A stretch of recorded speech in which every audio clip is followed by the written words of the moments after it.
You are listening to the Hiking Radio Network, where we talk the walk with shows by hikers about hikers for everybody.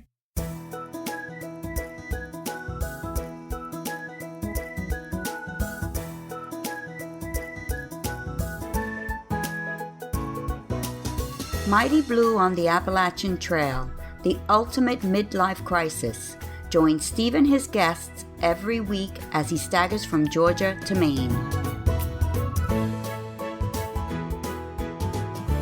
Hey guys, welcome back to the podcast. This is Mighty Blue on the Appalachian Trail, the ultimate midlife crisis, and we are at episode number 516.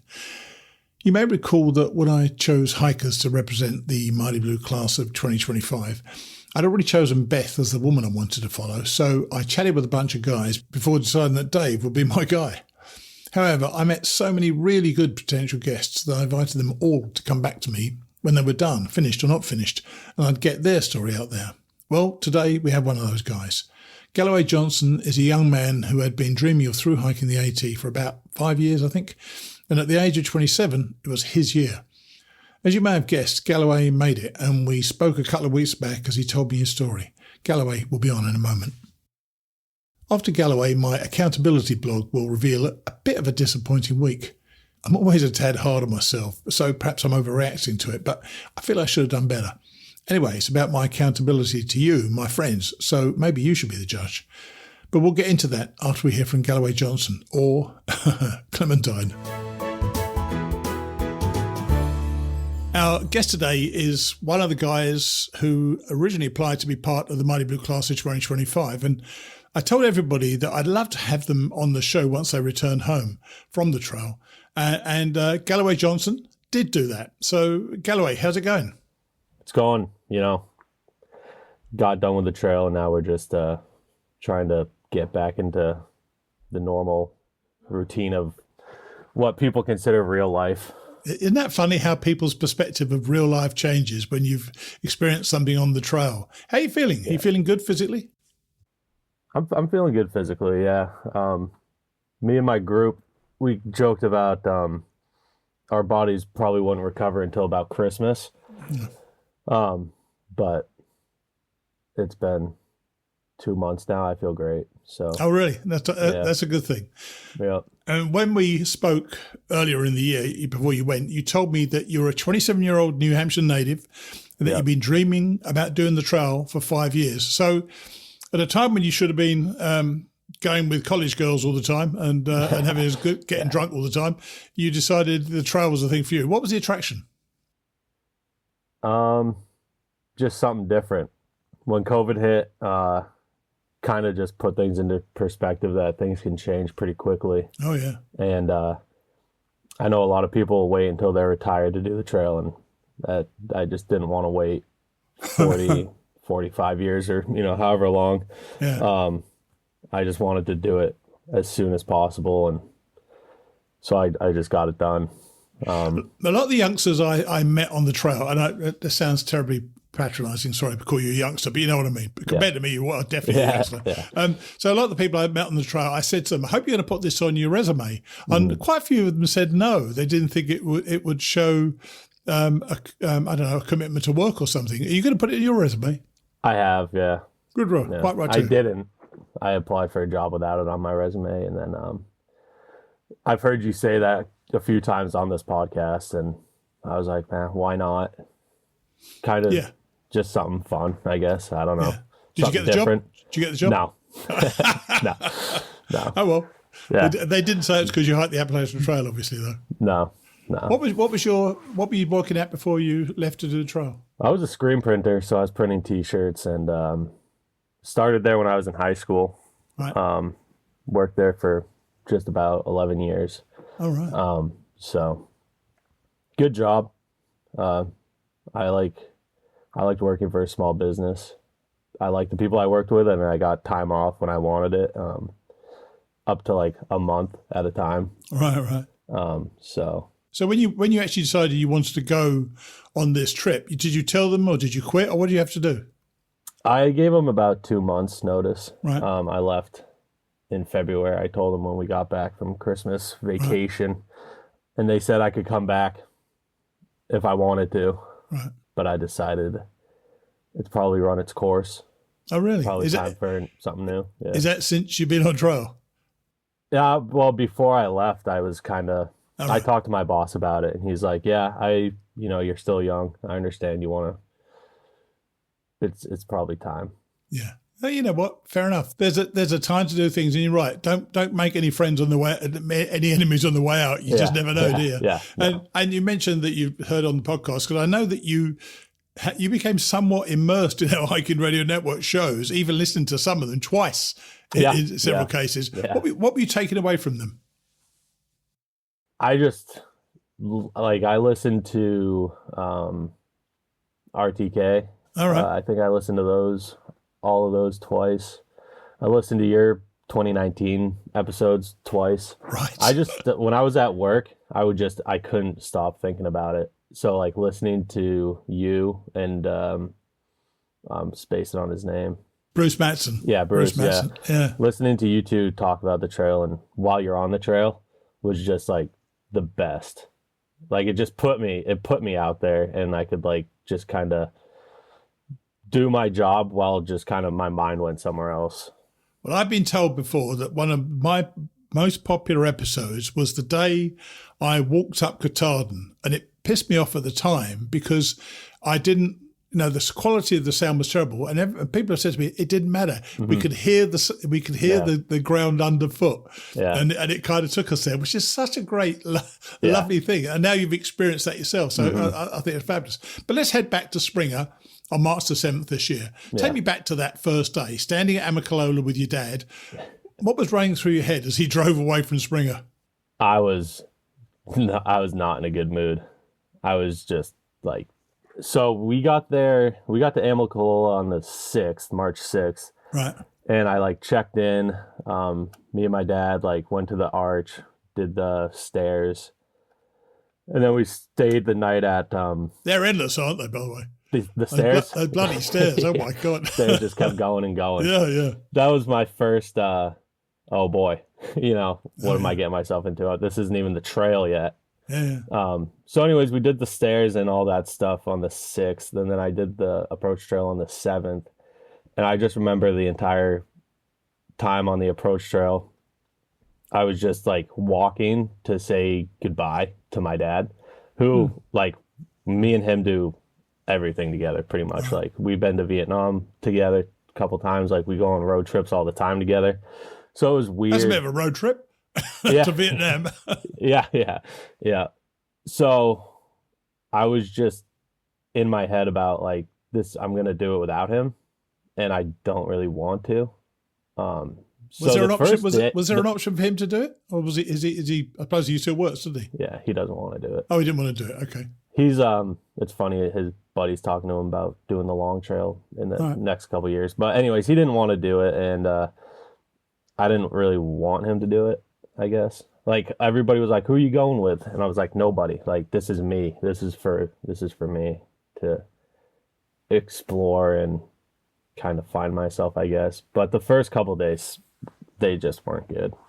I was just in my head, sad. Leaving someone behind, at the arch or at the top, it is quite an emotional pull anyway. You're leaving that security you've had at home, I suppose. I know you still live at home, don't you? Yeah. And you've had that for all these years, and suddenly you're on your own, aren't you? And it very, very much feels that way. And you told me the other day that those early days were quite rough as well. Was it the physicality, or was it still thinking of what you've left behind? Both. The physicality was, I've hiked before. I did like a 50-mile trail last summer. Nothing. Once you get on the AT, it's like the major leagues. I'm hiking mountains taller than mountains I've climbed all day, every day. Yeah. So it was something different. And then on top of that, when I got to camp, like you don't really know anybody in the first couple of days, so I was just kind of in my tent, just being emo, just being sad and grumpy and all that stuff. But don't you find that most people at the shelters are quite welcoming and warm, or were there groups there when you went there? Yeah, so I was trying to, the first couple nights I wasn't, or the first night I was at a shelter, and then I was at 10 sites a lot. Right. And when you're at 10 sites, I feel like there's a little less community. I don't know. I don't know what the word is, but you're kind of on your own a little bit more. Yeah. So like I was on my own at 10 sites, and you say hi to the people around you, but then you kind of do your own thing. And then I started trying to go to shelters more, to be around people more, and that helped for sure. Yeah. You start to see people over and over, and you start to make friends and stuff. Yeah, like you that. nod, and then you'll say hello, and then you'll start chatting. It's kind of how it goes. And I think particularly that thing about setting up your food at the picnic table. People will always scooch up, and they're always friendly. They'll pass things around, which is probably the wrong thing to do with everything going around. But but generally, it's a very, very happy time of the day for me to go and get my meal with other people around. And you did say to me when we spoke the other day, this was the first thing you'd ever done alone. I know you talk about your dad. What did going out there alone teach you about yourself? I'm good. I feel like I'm good at making friends. I don't know. That's a good thing. I was kind of worried. Like I've had the same group of friends since elementary school.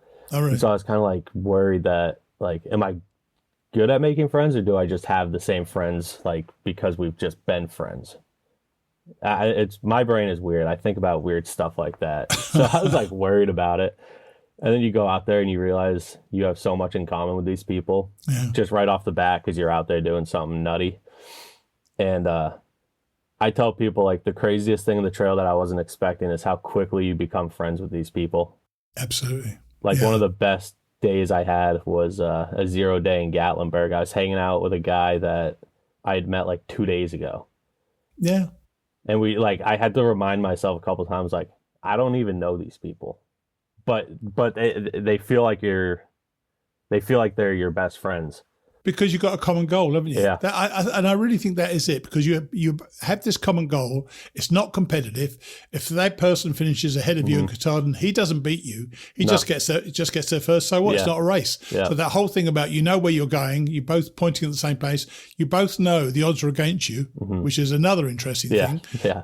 But you want that other person to succeed virtually as much as you want yourself to succeed, don't you? Yeah. Yeah. I wanted everybody I met. I wanted to summit Katahdin with. Oh, that is that's a great thing to say. Yeah, like as soon as you get to be friends with somebody, you just I immediately just pictured us at the top of Katahdin together. Good Lord. Granted, obviously, that's just very unrealistic. But but it's it sometimes works out and sometimes doesn't. And because it was so tough, though, you said you found it physically tough, but you're also in a bad mental space as well. Why didn't you quit? Yeah. I just if I didn't want to, I would have been embarrassed if I went home that early, talking it up with everybody, telling people I'm going to do this crazy thing, and I last like 2 weeks or a month. Like, I can't. Why would you be embarrassed? Because you didn't. I didn't. But I mean, if you're not you said you're in your head. It was tough for you as well. Were you actually enjoying it then, in a kind of bizarre way? No. No. So hang on. Right, you're in a bad headspace. You're not enjoying it. It's physically tough and so on. But you carried on because you'd be embarrassed. And really, I've read somewhere on Facebook some time ago that someone said you win by going under the arch. By getting her off your arse, getting all your stuff together and getting going and so on. And, people shouldn't be down themselves if they can't make it. If they don't like it, then they should go home anyway.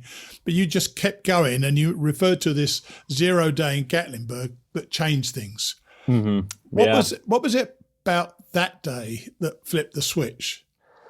So I don't even know if it was the 0 day specifically that flipped the switch for me. I mean, I had a great day, and I think that was not the first time I had fun on the trail, but it was definitely a good time. And then the next day we got back on trail, and we were hiking, and the weather we had in the Smokies was terrible. The wind was whipping. It was raining. Yeah. Not as bad as some. I heard people get snow and all I that. had We snow didn't get both snow. times. Both times I went, I had snow on the fourth day out of Gatlinburg, actually. Yeah. We just had terrible winds and rain, and something in me that day just changed.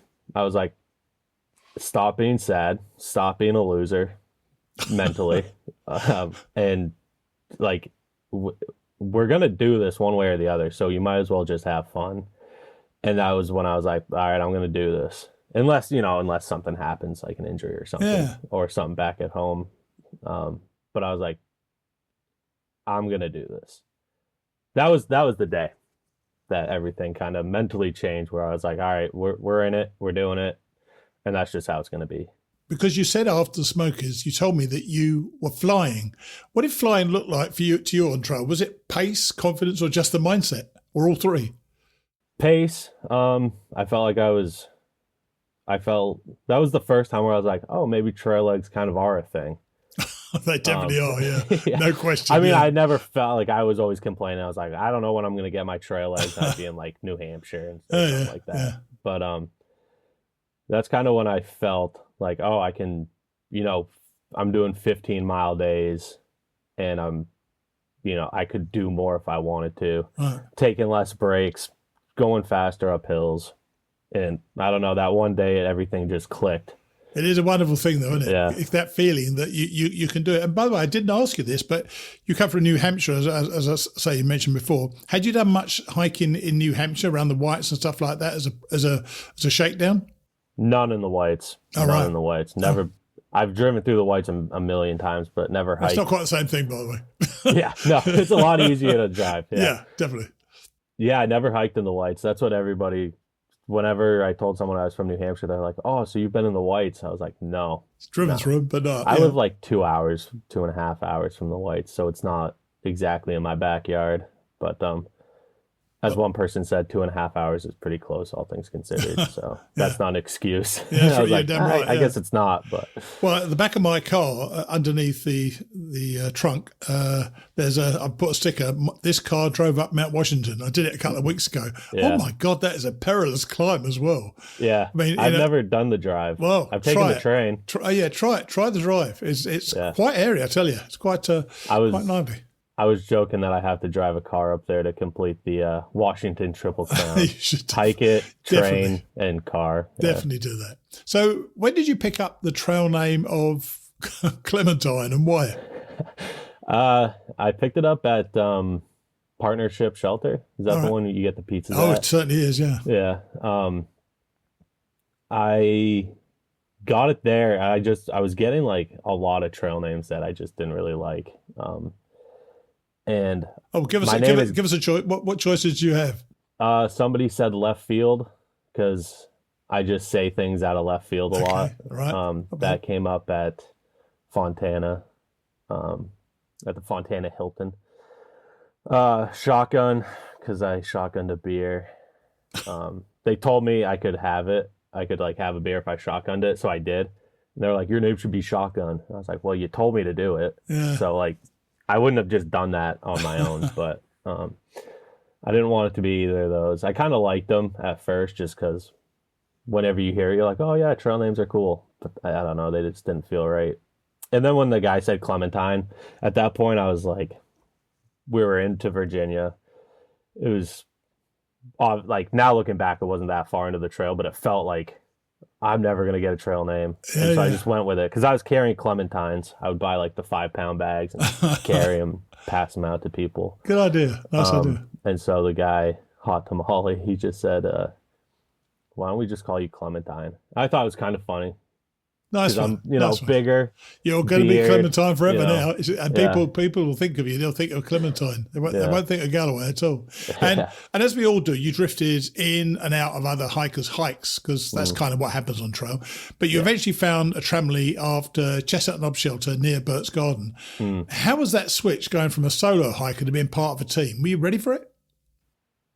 Yeah, I think that's why I joined, because I told people, after I joined this group, people would be like, oh, how long have you been hiking together? And the three of them would be like, oh, we've been hiking together since the Smokies.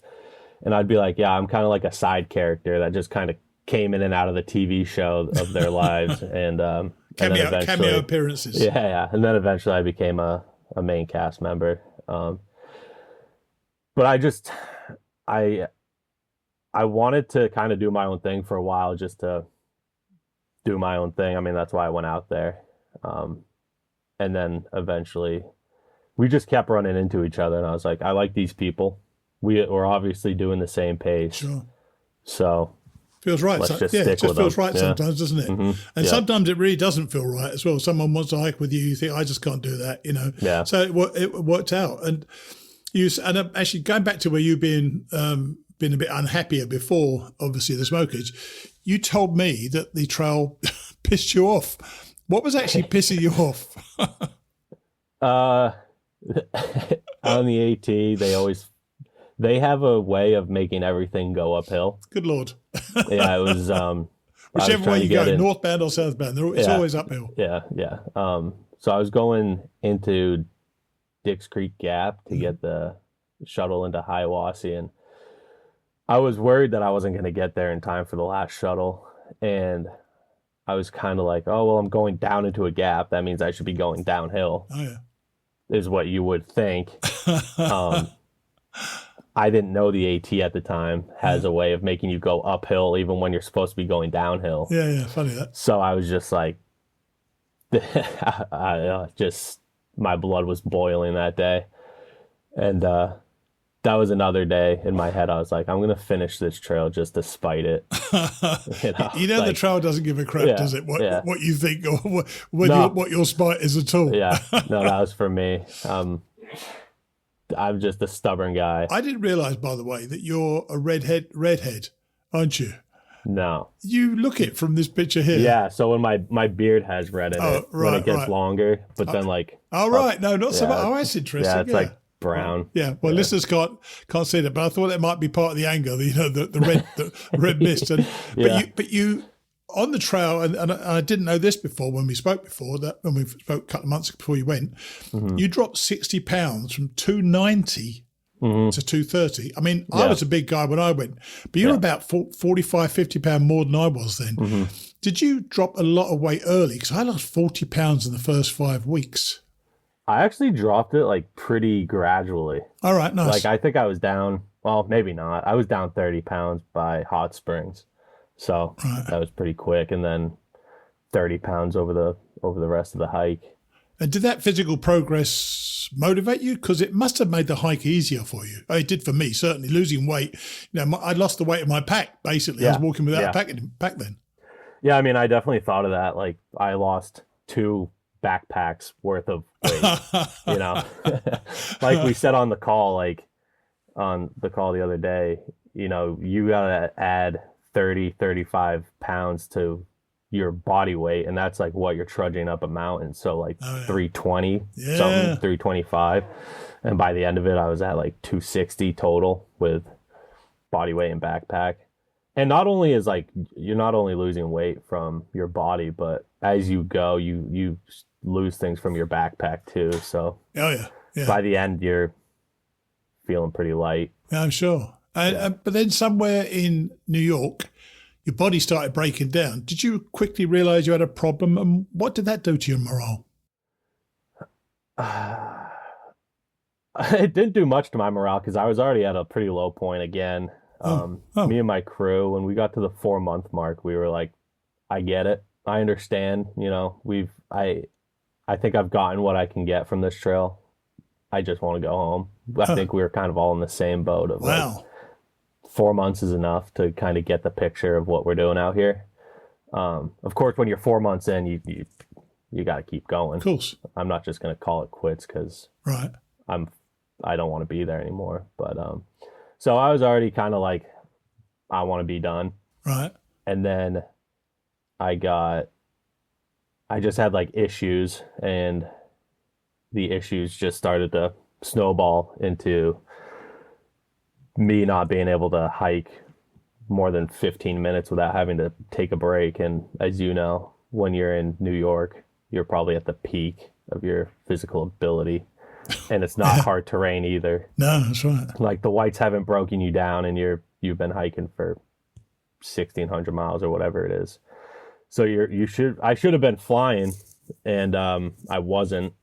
I couldn't, I remember getting to a shelter one day. I just laid in the grass, and I didn't feel recovered.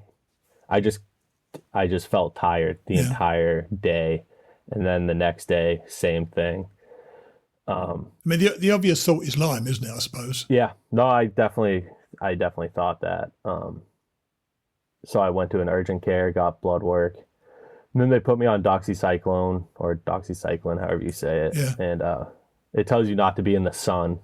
Helpful. Because I guess it just makes your skin more irritable to sunlight. So I was like, well, I'm close enough to home. I don't feel good. This isn't how I want to finish my hike. Sure. And I shouldn't be out in the sun anyway. So I called my mom to come get me, bring me home. And then I got the call later that week saying I didn't have Lyme or any tick-borne illnesses. What was it then? Did they say? No. And you started feeling better? Yeah, I felt great at that point. But did you think your hike was over when you went home? Or did you think it was just Lyme and you would get it sorted out and then go on? I don't even know if I was thinking that much. I couldn't sleep.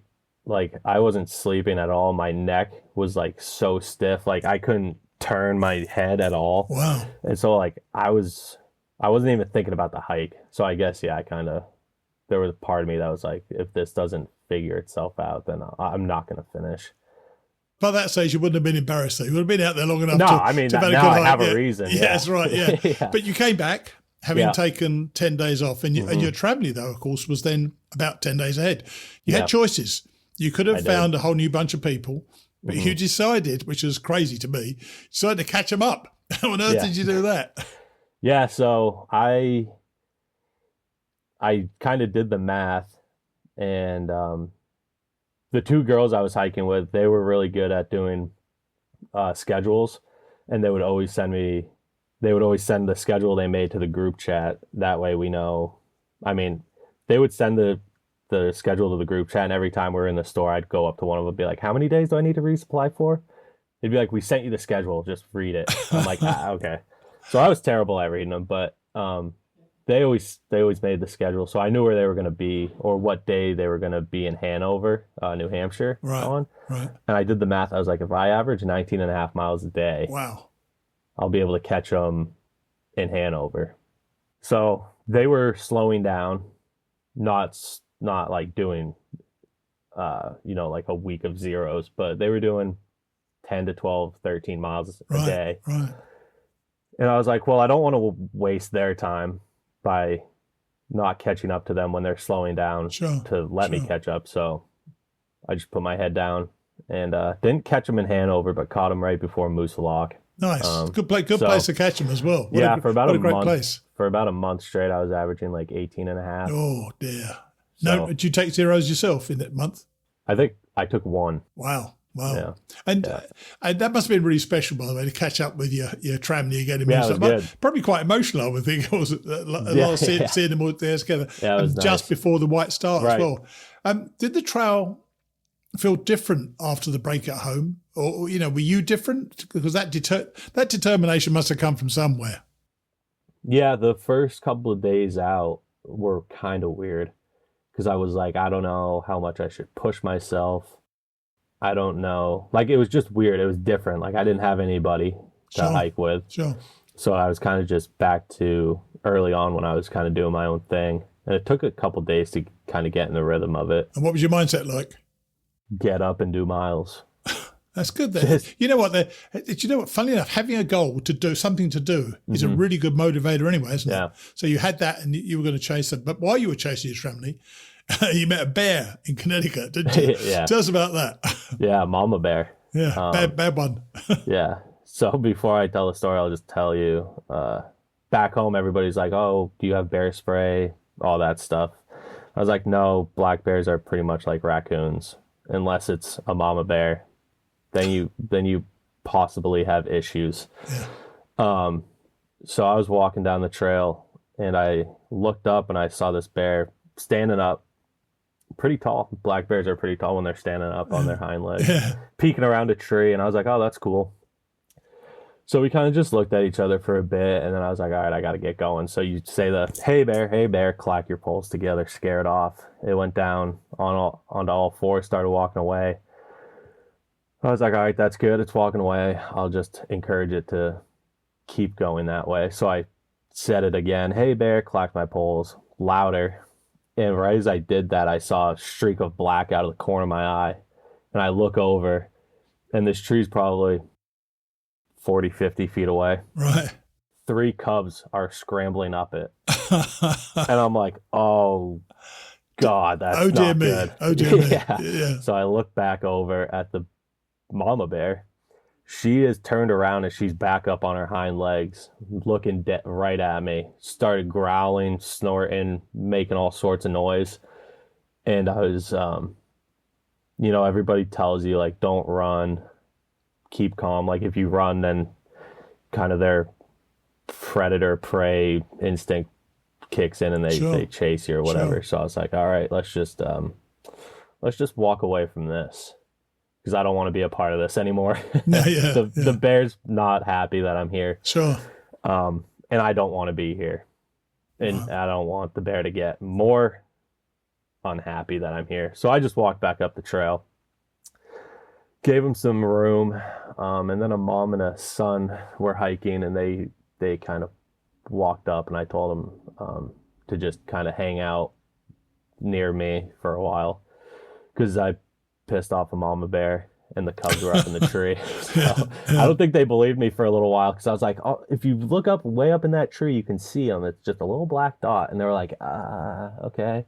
And then the cubs came down, but they didn't really leave, so we ended up having to bushwhack. I was pretty calm through the whole thing, and then I started typing it out to send back to my family to tell them what just happened, and I was like, wow, that was pretty messed up. That could have gone sideways quickly. But you know what? It didn't, and it rarely does, really, does it? So those encounters for me, they're always a privilege. And so you met a mama bear and 3 bears. I mean, 3 babies. That's fantastic. I did. Yeah. I filmed a mama bear and 3 babies jumping out of a tree on my first hike, which was fantastic. Yeah, and even awesome. though it was a video, I didn't say a single bloody word. I was terrified when I saw them jumping out of the tree. I tell you. So you crossed into Maine with your team and you got near Katahdin. At that stage, because you're back with your team and kind of you've done the whites, which is a pretty great thing to do. Yeah. Were you ready for it to end, or were you wishing for a few more miles? I wanted it to be done. Oh, really? I wanted to do the 100-mile wilderness in like 4 days. Right. Because it's pretty flat once you get past the Bigelows. And I just wanted to, I didn't like the 100-mile wilderness. The resupply in Monson wasn't great. I mean, it was as good as it could be for a hostel and a teeny little general store, but it wasn't great. So I was like, didn't have as much food as I wanted in the 100-mile wilderness, and I just didn't like it. So I was like, I was ready for it to be done. And I think you also swore at that stage that you'd never hike again, didn't you? Yeah. There was one day it was pouring on us. I took my trekking pole and I tried to snap it off on a tree and it didn't snap.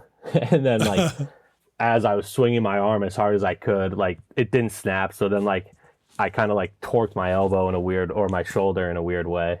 And that just made me even more mad. And I was like, get me out of here. Like, let's just finish this thing, get up to Katahdin and call it a day. And I never want to see the woods again type thing. How do you feel about that statement now, a few months after? I am planning on getting my PCT permit. Of course you are. Why wouldn't you? couple weeks off trail and you're right back to where you were before the AT. Oh yeah, totally. I want to keep doing it. Yeah. And when you stood on that brown sign, which I know when we spoke, you wrote to me, before you told me you were dreaming about that brown sign. What was it like for you when you see it from a distance, don't you? Yeah. And then you touch it and you stand in it. What was that? What was the emotion like then? Not as much emotion as I thought. I thought I was going to be like bawling my eyes out. Because on the hike, every time I thought of Katahdin, I would just like, tears would start rolling down my face. So I thought when I got to the top of Katahdin, I was going to be like Waterworks general, or just like in general, I was going to be crying. I was going to be emotional. And I really wasn't. Like walking away from it, I was more emotional. Because when you're walking down the hill, it's like, all right, this is like, it's done. We're done. You make it now sound I'm walking like away from the sign. You say walking down the hill. That is one of the most perilous parts of the trail, I think. I know. When you're on the way down, you think to yourself, imagine breaking your leg on the way down. What a nightmare that would be, wouldn't it? Yeah. So So you've had this great adventure. So looking back, what surprised you most about yourself on this journey? Probably how well my body held up. Oh, really? Yeah. What are you going to do? What are you going to do with you've lost that weight. Are you going to try to keep it off? Or it's tough to keep it off, I know. It is. Especially when you get back on already. But oh, okay. So you're going to try to get some of it down before you go on the PCT? Yeah, I mean, I don't know if I'm going to do the PCT, but that's the plan. Right. I'm not even worried about losing weight for the PCT because unless I just go like all out, eating as much, drinking as much as I want, like I don't think there's a way that I can be as heavy as I was when I started the AT. Right. I pretty much did like no prep for the AT physically. So, well, I did that my first 2 hikes. This time I'm doing quite a bit more. So I'm on day 5 at the moment. So I've been to the gym every day so far. By the way, once again, listeners can't see you, but you could lose about 2 pounds by shaving that beard off, couldn't you? Yeah. This isn't even like, this isn't even a big beard either. Wow. Yeah, if you look at the beard I had on Katahdin, it was quite a bit bigger than this. Well, look, you and I didn't follow you on the trail this year, but I'm pleased that you did it. Yeah, I'm really pleased, and obviously I hope you do the PCT next year. If you do, come back and let us know, and tell us, and come on the show and tell us about that. Okay, sounds good. All right, man. Well, good talk to you, and good congratulations. Thank you. Cheers, man. Bye. Cheers. Bye. It's funny, you dream about doing this hike in many cases for years, but you could tell that it wasn't working for Galloway until it suddenly did. I mean, he may have just been enjoying it despite the trail, but he made it work. I can almost guarantee you that most of us find something different from what we'd ever imagined when we first hit the trail, and it wasn't making him happy until the Smokies. That is a long time to hike and not enjoy it, but he dug in and got there. There are so many different ways to complete the AT and so many ways to fail to complete it. From what Galloway was saying, you probably wouldn't have betted on him making it if you'd met him at the Fontana Hilton just before the Smokies, but if you met him as he left the Smokies, then it would have been a whole different attitude. And it was pretty impressive to have caught his tramley in the way that he did after that time back home. That's the sort of determination you need. And of course, having vowed never again, he's thinking about the PCT. Shocker, eh? For those of you who know this show and suffer this compulsion that most of us share, I bet that didn't come as the biggest surprise, did it? I hope he makes it out there and enjoys it from the beginning. Thanks to our donors again this week. Recurring donors through our website are Todd Withrow, Galloway Johnson. Yep, Galloway's also a supporter. Suzanne Johnson, Michael Garsh, Betty McInerney, Sharon James, Kevin Weidman and Emmanuel Bravaramas, while Rod Diamond signed up for a recurring donation this week as well. So my heartfelt thanks goes out to all of you. I hope that some of you, especially those who have told me that they get great value from the show, will consider donating, either through the donation button on the website or Venmo or our membership at buymeacoffee.com/mightyblue. I'd love to have more of you on board supporting the show, so please think about it and see if you can help out. Cheers. Now, my accountability blog. I'm already thinking that I have been a bit tough on myself, but let's hear it now and see what you think. Hello again. I'm another week into my training program and, well, I think it's going pretty well. I'm going to start this week with my rapid weight loss. It's so rapid that I'm putting it back on again. I have no idea why this is happening. I was told by my trainer that I needed to be following a diet of about 2,300 to 2,500 calories a day, and combining that with exercise, I should be dropping weight. As you may recall, last week I had hoped to lose another 5 pounds, making it 10 pounds in total. Instead, I put on 3 pounds. Oh dear. I'm working hard at the gym, so the weight may be muscle, and there is some evidence of that, but it's kind of disappointing to only have lost a total of 2 pounds since I started a couple of weeks back. This isn't going to put me off though, because I know that I feel better because of the exercise I'm doing. It has made me more conscious of the food I'm putting into my body every day. However, my trainer, Luis, says that I need to be eating about 200 grams of protein every day to start with. I find that almost impossible. Most mornings I scramble 4 eggs, which apparently is 24 grams of protein. I use Ezekiel bread, actually toasted Ezekiel bread, which is flourless, sprouted grain and seed bread. And though that sounds utterly revolting, it tastes pretty great. And that alone has 5 grams of protein a slice. I've always loved smoked salmon, and that weighs in at 11 grams of protein for 2 ounces, so I often add 3 or 4 ounces of that alongside my scrambled egg. Then at lunch, I tend to go for another couple of slices of bread, toasted again, with either peanut butter or smashed avocado. Most evenings we eat a prepared meal from a company called Cook Unity, which has all the protein figures and carbs and so on listed, so that makes it quite easy to keep track. Normally we get about 40 to 50 grams of protein in that as well. But getting to 200 grams each day is going to be almost impossible for me. Anyway, I've been looking into it and I've ordered some protein shake powder as well as some protein bars. I'm going to add the shake powder to my coffee as it is apparently tasteless. I mean the shake powder, not the coffee. So that should give me a slug more protein as well. I think yesterday I got to about 110, 120 grams. And today we're having a couple of steaks with a bunch of veggies on the griddle. So we'll see how that goes. How do those of you who are trying to introduce more protein into your lives go about it? And tell me, are you achieving that goal? I'd really love to hear from you on the subject because frankly, I'm struggling. Back at the gym now, and I've continued to follow Luis's exercises. But I missed last Friday. I didn't feel too bad about that because the non-profit organisation I'm involved with, called Parenting Matters, had their annual Sangria Showdown, which is basically a bunch of restaurants in my area, the Bradenton, Sarasota area in Florida. They get together and supply either sangria or margarita, or both, as well as an appetiser to represent their restaurant and compete for the best sangria, margarita and appetiser in the area. I tell you, these restaurants want to win. It's a fantastic evening and we sell loads of tickets. In fact, we sold out this year and made over $100,000 net profit for local families. But of course, it all needs a lot of organisation. I was up early to go down to our office in Bradenton to help shift all the raffle prizes and various things that needed to be taken to the venue. I was at it, loading and uploading, for about 2.5 hours. So I feel like I've got a bit of a workout doing that because I was exhausted when it was all done. But other than that, I've done what I needed to do in the gym each day. As I say, I'm feeling better for it and the muscles on my arms and certainly my legs are feeling stronger. I'm a big fan of routine because making sure that the gym is non-negotiable in my mind really helps me focus on what needs to be done each day. I don't go at the same time every day, though this morning I was there by 6:30 because it's podcast day. But it's having that non-negotiable part of my day that's allowing me to keep going and I'm feeling pretty good about it. One other thing about the gym is that I've learned the various zones at which I'm losing weight or pushing my cardio. Apparently the calculation is the number 220 less 73, which is my age, and that is supposed to indicate my maximum heart rate of 147.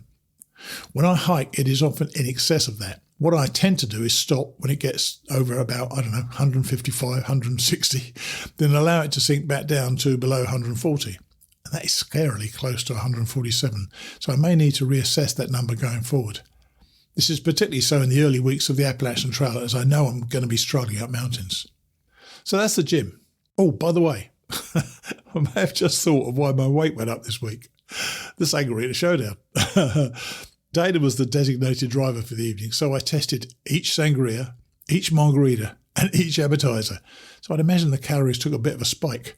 Oh well, all in a good cause. After the influx of new stuff last week, all I've got this week are some darn tough socks.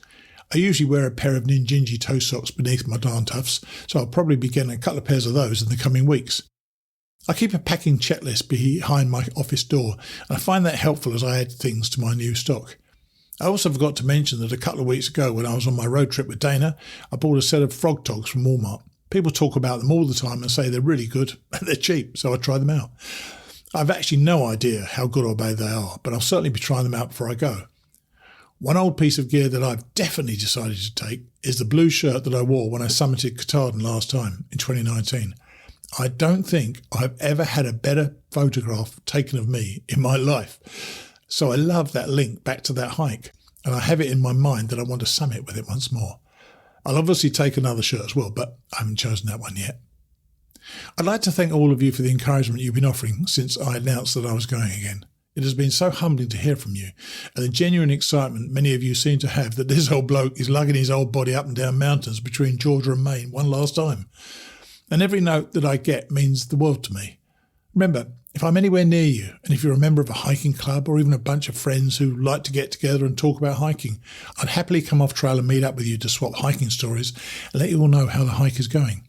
Keep it in mind. It might be fun. So that is the accountability blog for this week.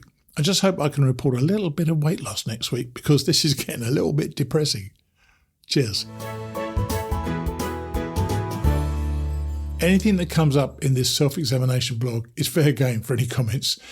I'm trying to get this done so that I give myself the best possible chance of making it back to Katahdin next September in my blue shirt on the top of that brown sign. Any help you can offer or comment on my training program is going to be well received. I'll see you next week.